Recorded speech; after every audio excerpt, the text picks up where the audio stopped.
te fis venir jusqu'à moi. De toi j'entendis que tu es le Verbe divin.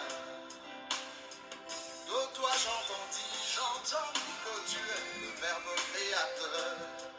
Oh, Verbe incarné, parole de Dieu faite chair. Toi le Fils du Très-Haut, qui va des cieux jusqu'à moi. Jésus, quel est cet amour? Quel est cet amour? Dis-moi quel est cet amour? Quel est cet amour?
Je vous salue dans le nom précieux de notre Seigneur Jésus-Christ. Le bien-aimé dans le Seigneur, c'est moi votre bien-aimé, l'évangéliste Jérémie Kiloise depuis Paris. Que le Seigneur nous bénisse abondamment. On est toujours là, les enfants de Dieu, pour partager, pour se fortifier et de bien marcher selon la voie de notre Seigneur. Que le Seigneur soit favorable parmi nous. Avant de commencer, on va prier, puisque le Seigneur Dieu, notre Dieu, il est toujours au rendez-vous pour nous consoler, pour nous donner de la force et pour nous montrer les chemins. Gloire à Dieu. Prions. Cher Saint-Esprit, je bénis ton nom. Viens pour nous aider. La Bible dit que sans toi, nous ne pouvons rien faire. Mais avec toi, nous ferons des exploits. Que cette parole donne encore la force. Donne toujours. Montre-nous les chemins à travers ta parole. Au nom de Jésus, viens m'aider pour interpréter selon ta propre volonté. Dans le nom de Jésus, nous prions et nous disons Amen. Shalom mes bien-aimés, on est là, toujours pour partager et s'édifier entre nous. On est en train de traverser des temps vraiment difficiles, mais grâce à notre Seigneur, grâce à l'Évangile, donc on est toujours là pour essayer de bien se comporter, de bien marcher, puisque le Seigneur, il vient bientôt. On n'a pas le temps de distraction, on n'a pas le temps de regarder ce qui est de la chair. On va toujours regarder ce qui est céleste pour nous aider à bien rester toujours auprès de notre Seigneur. Que le Seigneur nous bénisse. On va prendre notre thème, comme on avait annoncé, sur les damans. On va parler sur les damans et on va comprendre pourquoi, puisque chaque écriture, comme la Bible dit que toute écriture inspirée de Dieu est utile pour nous enseigner, pour nous édifier et pour nous montrer comment on peut marcher. Dieu, il sait pourquoi il a mis tout, il a mis ça dans sa parole, puisqu'il sait pourquoi il a mis. Donc, prenons nos Bibles, Proverbes, rapidement, Proverbes chapitre 30. On va commencer à partir du verset 24. On va aller tout doucement, puisque aujourd'hui, ça sera que l'introduction. On va essayer de donner des conseils. Et petit à petit, par la grâce de Dieu, on va essayer d'aller tout doucement pour expliquer. on dit toujours, si tu n'arrives pas à comprendre, à saisir la pensée de Dieu, tu peux nous contacter, tu peux nous écrire dans notre page Facebook, Qu'est dit la parole. On peut vous répondre, puisque le Seigneur est toujours là pour nous aider. Prenons nos Bibles. Proverbe chapitre 30, le verset, on va commencer à partir du verset 24, puisque notre thème, ça se trouve au verset 26. Mais on va commencer le verset 24, on va descendre tout doucement pour expliquer la parole. Donc, prenons nos Bibles. Proverbe chapitre 30, le verset 24, on va lire jusqu'au verset 28. Mais nous, on va s'arrêter puisqu'on a pris une portion de l'écriture pour essayer de nous expliquer par la grâce de Dieu. Lisons la parole de Dieu. Il y a sur la terre 4 animaux petits et cependant le plus sage. 1. À partir du verset 25, les fourmis, peuple sans force, préparent en été leur nourriture. Le verset 26, les damas, peuple sans puissance, placent leur demeure dans le rocher. Le 27, les sauterelles n'ont point de roi et elles sortent toute part division. Et 28, les lézards saisis par les mains, mais se trouvent dans les palais des rois. Donc nous, on va prendre seulement le verset 26, les damas peuplés sans puissance. Place leur demeure dans les rochers. Donc, quand Dieu, là c'est le prophète Salomon, puisque quand les gens ils voient que Salomon, il était un prophète, Salomon, il était roi. Mais en réalité, selon la prophétie, donc Salomon, il était un prophète, puisqu'il y prophétisait. Donc, quand il a dit que, donc, sur la terre, donc il y a des petits animaux. Mais les petits animaux là, il y a 4 petits animaux. Mais parmi les 4 animaux là, c'est les plus sages. Là, ce n'est pas moi. Hein? On a lu ensemble. Ce n'est pas moi qui dis ça. C'est le prophète. Il était roi, mais c'est lui qui nous dit que sur la terre, il y a 4 petits animaux, mais cependant les plus sages. Oh. Donc, il commence à citer. Il a dit les fourmis. Mais selon, ici sur la terre, on dit toujours les fourmis, ce n'est pas un animal. Les fourmis, c'est un insecte. Mais tu vois, maintenant, quand Dieu commence à conjuguer, quand Dieu a commencé à placer ses propres paroles, ce n'est pas à nous de contredire le Seigneur. Mais selon les gens, on peut dire qu'ils ont raison, puisque les fourmis ne peuvent pas être un animal. Les fourmis, c'est un insecte. Mais selon la parole, les fourmis, il est parmi les 4 petits animaux. Donc, mais, toi et moi, on sait bien que les fourmis, c'est un insecte. Mais selon Dieu, c'est un animal. Vous voyez? Mais on va revenir. Aujourd'hui, on est en train juste d'introduire, de saisonner, de couper la viande, comme d'habitude. On va tondre l'animal, d'enlever les poils. Et on va couper, saisonner. Et après, on va préparer pour manger. Donc, on est en train juste de nous expliquer. Donc, parmi les 4 petits animaux, donc les fourmis aussi, ils deviennent un animal. Hein? Mais comment on va expliquer? Quand on va dire aux gens qui comprennent, ils ont fait la géologie, ils ont fait de tous ces trucs-là, de la science, il nous dira que les fourmis ne peuvent pas être un animal. Mais selon la parole de Dieu, puisque la Bible dit que toute écriture est inspirée et utile. Mais selon la parole, les fourmis, c'est un animal. Mais petit, mais est sage. Donc, parmi les 4 petits animaux, on a pris seulement une portion de l'écriture concernant les damas. Donc, les damas, c'est un animal sans puissance, sans force. Mais lui, il place sa demeure dans les rochers. Donc, quand il vient pour chercher des problèmes avec les damas, donc, le rocher, c'est comme un bouquet. C'est un lieu de protection, c'est un lieu de refuge pour les damas.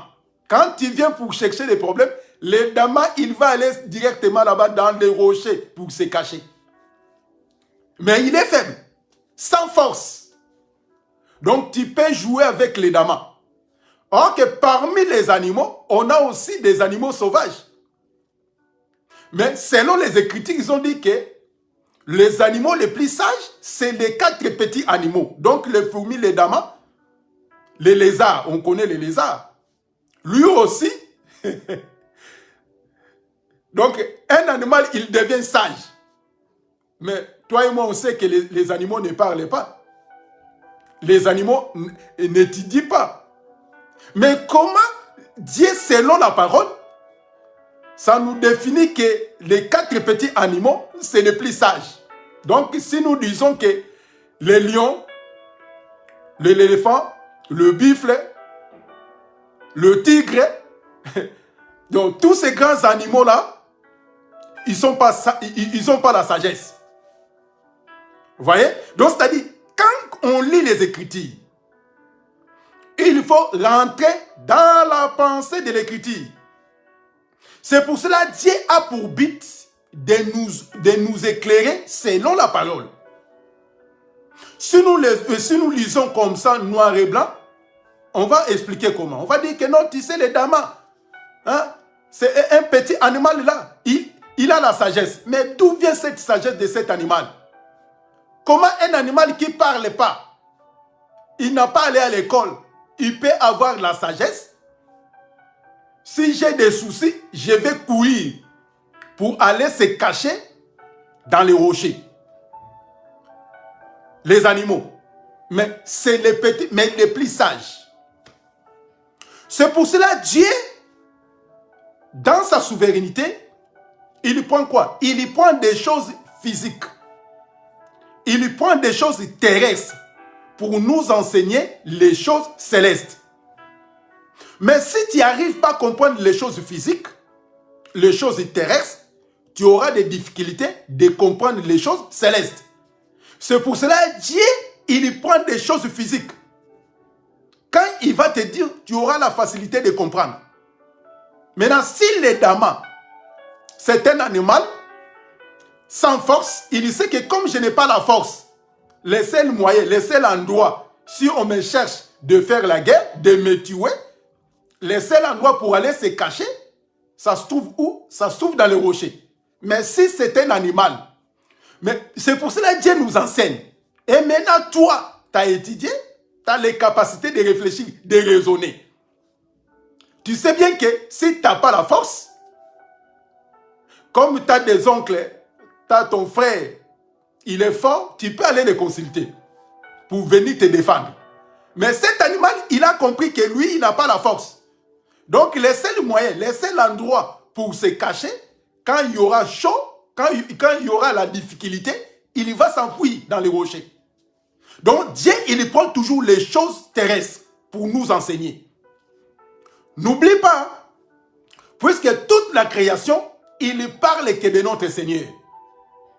Quand nous voyons la lumière, nous voyons plutôt les étoiles, la ligne, les soleils, il parle que de notre Dieu. On voit la terre, les eaux, les poissons, les animaux, les champs. Donc, toute la création, il parle de notre Seigneur. Comme il parle de notre Seigneur, c'est pour cela Dieu, pour nous enseigner, il a pris toutes les connaissances, toute sa puissance, il a laissé, il a placé ça dans les Écritures.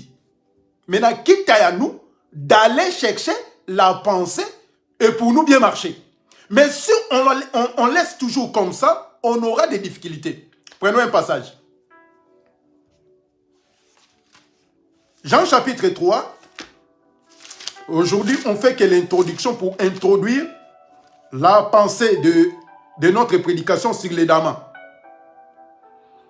Jean chapitre 3, le verset 12. Écoutez, je lis dans le nom de Jésus-Christ. Si vous ne croyez pas quand je vous parle de choses terrestres, comment croyez-vous quand je vous parlerai des choses célestes? Là, c'est Jésus. Quand il parle que, quand vous voyez les lions, c'est moi. Vous voyez les lions là, c'est un nom, et c'est les chefs des animaux. Mais ces lions-là, c'est moi. Donc Dieu, il a pris des choses, il a utilisé des animaux, des arbres, pour expliquer de lui-même. Puisque quand Jésus est venu, Jésus, il ne va pas prêcher quelqu'un d'autre. Même quand nous voyons tous les paraboles, Jésus n'a jamais prêché quelqu'un d'autre.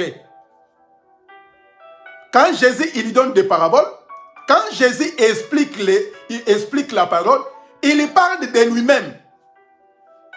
Jésus ne peut pas parler de quelqu'un d'autre. Puisque avant l'arrivée de Jésus, il y avait des gens qui parlaient concernant lui, concernant son arrivée. Quand lui-même il est venu, il va lui-même s'expliquer. C'est pour cela, quand Dieu nous dit concernant les damas, donc les petits animaux, ils ont de la sagesse. Mais maintenant, pourquoi nous disons que les damas, on ne peut pas dire que les damas c'est toi et moi, puisque les damas c'est un animal sans force, sans puissance.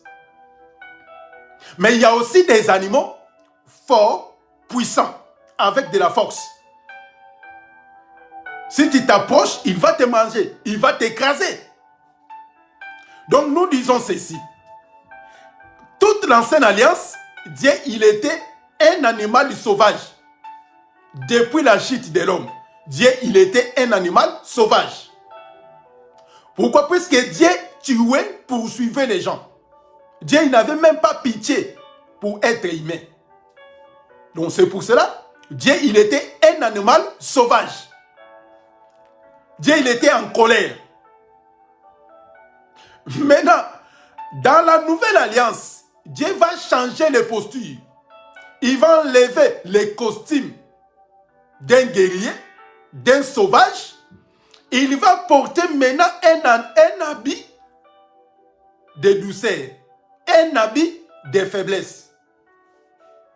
Donc le Seigneur, il va porter un habit qui va nous faciliter d'approcher auprès de lui. C'est pour cela que nous disons que le vrai damas, c'est le Seigneur Jésus. Donc les damas, l'animal là, le petit là, mais sage, il se cache dans les rochers. Nous disons que c'est le type de Jésus. C'est Jésus, c'est lui le véritable damas. En voyant Jésus comme ça, en l'air uni, on va dire que Jésus, il n'était pas un homme fort. Il n'était pas un homme puissant en envoyant le Seigneur comme ça sur la terre. Mais en lui, c'est ça le problème. On va faire un peu de détour pour venir auprès de Jésus. On va expliquer, on va dire ceci. Si nous lisons selon les guerriers, des hommes forts, au temps des juges, qui étaient là pour sauver Israël, on peut prendre l'histoire de Samson. Donc Samson, quand on lit l'histoire de Samson, on dit que Samson, il était un homme fort. Il a déchiré même les lions. Il a tué les gens. Mais si nous posons des questions, nous demandons, Samson, il avait des muscles? Il avait un homme costaud? Non. Puisque selon les Écritures, sa femme lui-même, il a posé la question, il a demandé à Samson, d'où vient cette force? Puisque, apparemment, quand vous voyez Samson comme ça en l'aïni, Samson, il n'avait pas de force, il n'avait pas de muscles, il n'était pas costaud. Il ne faut pas regarder les livres des témoins de Jéhovah, puisque là, c'est purement mensonge. Ils ont fait comment? Ils ont écrit, ils ont dessiné Samson avec beaucoup de muscles. Un géant homme, costaud, et ils ont mis un fil sur sa tête. Mais quand nous lisons la parole, Samson, il n'était pas un homme fort. Physiquement, quand on voit Samson en l'air uni, il n'avait pas de muscles. Vous voyez? Donc Dieu travaille comme ça. Donc quand Dieu parlait, donc quand nous voyons Samson, c'était la prophétie. Puisque la Bible dit que les Écritures rendent témoignage de qui? À notre Seigneur. C'est pour cela que sa femme, elle est venue demander à Samson d'où vient cette force. Ah, pourquoi? Puisque quand on voit Samson, apparemment, Samson, il n'avait pas l'air de nous montrer aux gens qu'il est fort. Même Gédéon, on va citer quelques 3 personnes ou 4. Même Gédéon, quand l'ange est venu auprès de Gédéon, il a dit que vaillant guerrier. Ah, mais Gédéon, il était étonné. Il a dit, oh, mais moi je suis comme ça, je suis faible, sans force. Comment tu m'appelles? Tu me dis que vaillant guerrier. Vous voyez? Donc Dieu, il était juste de nous enseigner, puisque quand il va venir, c'est pour cela, quand on regarde, on lit les Écritures, Gédéon, il n'était pas vaillant, il n'était pas guerrier, puisqu'il n'avait pas de la force.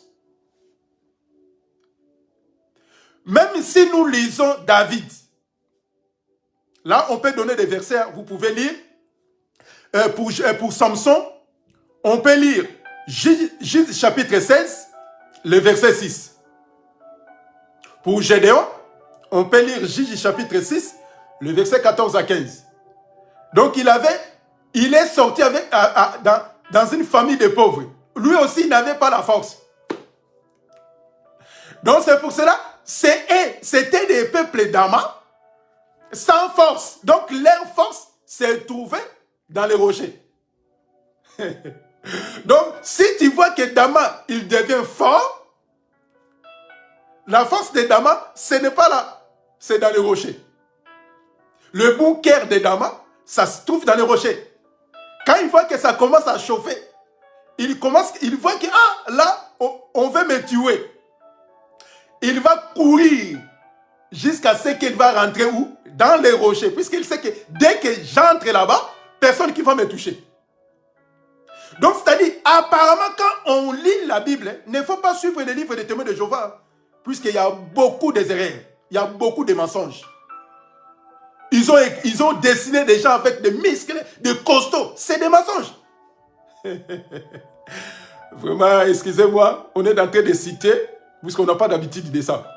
Donc, juste pour nous faire comprendre que quand on lit les Écritures, il faut faire attention.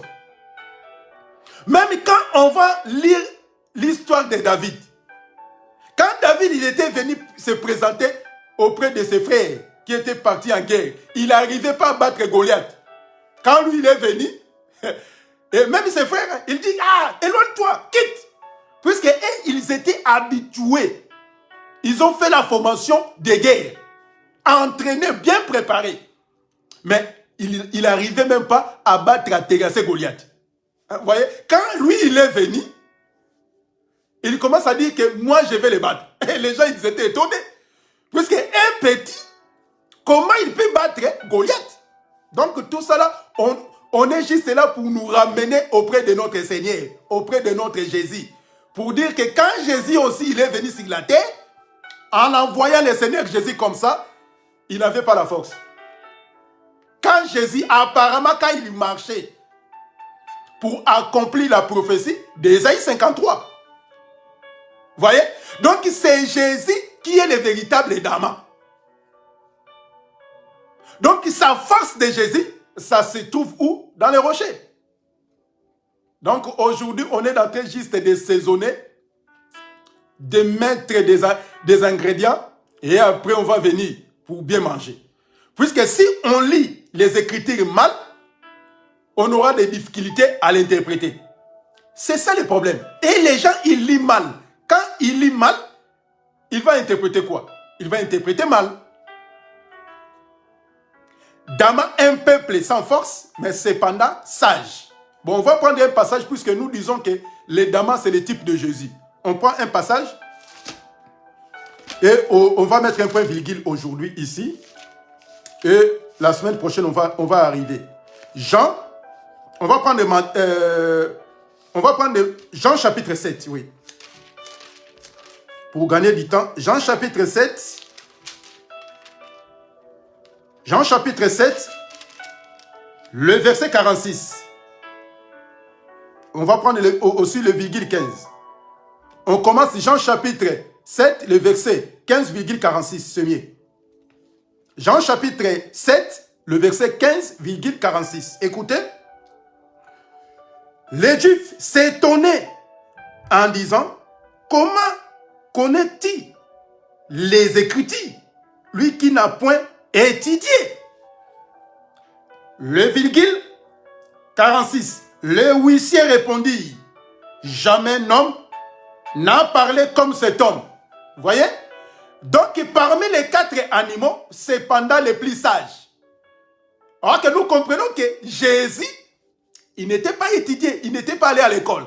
Puisque les pharisiens qui enseignaient la loi, ils ont remarqué, ils ont fait la détour, ils ont regardé, ils ont demandé, Institut Boboto, Institut Bosangani. Ils ont allé consulter pour savoir réellement cet homme-là. Même l'école primaire, il n'était pas parti. Ils ont trouvé qu'il n'était pas parti, il n'était pas allé à l'école. Mais d'où vient cette sagesse? Donc quand on voit Jésus, en réalité, Jésus c'était le véritable Nama. Sans force, mais le plus sage. Les huissiers, ils ont dit, jamais un homme a parlé comme cet homme. Vous voyez les gens? Donc c'est-à-dire, la parole de Dieu, ça se trouve à la personne de Jésus. Donc quand nous lisons les animaux, on voit que les véritables animaux, c'est le Seigneur. On peut donner tant de versets qui signifient que Jésus, il était un animal. Puisque Jean aussi lui-même, il a présenté, voici l'agneau. Donc, un animal qui a des pattes, qui marche, qui parle. Voilà. Donc, aujourd'hui, on va mettre un point virgule. Donc, on a dit que le Dama est un peuple sans force. Mais, il cache où? Dans les rochers. On va venir la semaine prochaine pour essayer de continuer tout doucement. Mais en un mot, on a donné l'introduction pour nous expliquer que les Damas, parmi les 4 petits animaux, mais quand la personne te dit que les fourmis c'est un insecte, il ne faut pas accepter. Pourquoi il ne faut pas accepter? Puisque moi, je te dis aujourd'hui, si Dieu, il vient te dire que tu es chinois, tu dis Amen. Mais si même le diable, il vient aujourd'hui, il te dit que tu es un Congolais, tu es un Français, tu sais que tu es vraiment Français, tu vas dire non. Pourquoi? Puisque en lui, il n'y a que des mensonges. Jean chapitre 8, les 44. Donc c'est lui le père des mensonges. C'est pour cela, moi, je m'étonne. Quand les gens, il fait la délivrance, il dit que bois le sang. Il dit à Satan, bois le sang. Le sang, c'est la vie, non? Puisque Satan, il sait bien qu'il ne peut pas boire le sang. Puisque quand il boit le sang, il va voir la vie. Le diable lui-même, il sait. C'est pour cela, Satan, il commence à jouer aussi avec les gens. J'ai parti. Qui vous a dit qu'il est parti? Puisque lui, c'est le père des mensonges. Vous voyez? Donc, si Satan te dit aujourd'hui, tu es Gabonais, il ne faut pas accepter. Il ne faut pas accepter ça. Puisque en lui, c'est des mensonges. Mais si Dieu vient, il te dit que tu es vietnamien, il faut accepter, tu dis Amen. Puisque en Jésus, en Dieu, il n'y a que la vérité. On va mettre un point virgule, on va revenir pour essayer d'expliquer encore, puisque le Seigneur, il est avec nous. Prions.